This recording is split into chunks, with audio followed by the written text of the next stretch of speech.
Vinod, please pick up the phone.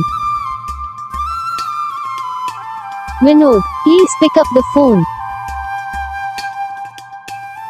Vinod, please pick up the phone. Vinod, please pick up the phone. Vinod, please pick up the phone. Video को like करना, channel को subscribe करना, comment करके बताना आपको ये video कैसा लगा, कौन सा पार्ट है जो आपको वीडियो में अच्छा लगा या फिर कौन सा पार्ट है जो आपको इस वीडियो में अच्छा नहीं लगा। अगर आपको रिंगटोन पसंद आई या फिर आप ये तक कौन सा रिंगटोन बनवाना चाहते हो तो आप हम पे कमेंट कर सकते हो। हम आपके लिए रिंगटोन बना के चैनल पर अपलोड कर देंगे, आप वहाँ से इसे इजीली डाउनलोड भी कर सकते हो। डाउनलोड करने के बाद चैनल को सब्सक्राइब कर लेना, सब्सक्राइब करने के बाद जो बेल आइकन आता है उसे भी ऑल पर सेलेक्ट कर लेना। देखो उसका कुछ फ़ायदा रहता है कि जब ये वीडियो डालते हैं तब आप तक वीडियो पहुँच जाता है, यानी कि अगर मैं सरल भाषा में बताऊँ तो आपको पता चल